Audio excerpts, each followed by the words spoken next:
Hello and welcome. उम्मीद करता हूँ आप सब खैरियत से होंगे। दोस्तों जीके पीएससी की तरफ से एक नया अपडेट आया है। यहाँ पे आप स्क्रीन पे देख सकते हो, download admit card for the written test in various discipline scheduled on 19/10/2025।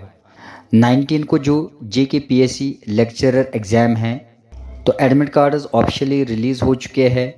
आप अपना एडमिट कार्ड डाउनलोड कर सकते हो। किस तरह आपको एडमिट कार्ड डाउनलोड करना है, आपको जीके पीएससी वेबसाइट पे लॉगिन होना है। जो आपका यूज़र आईडी है वो वहाँ पे आपको एंटर करना है।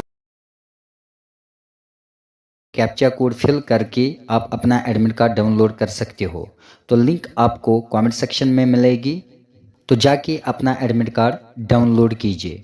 तो सुबह ही मैंने आपको ये बताया था आज एडमिट कार्ड्स आएंगे, तो एडमिट कार्ड्स आ चुके हैं, अवेलेबल है। आप अपना एडमिट कार्ड डाउनलोड कर सकते हो। मिलते हैं नेक्स्ट वीडियो में। टिल देन अल्लाह हाफिज़।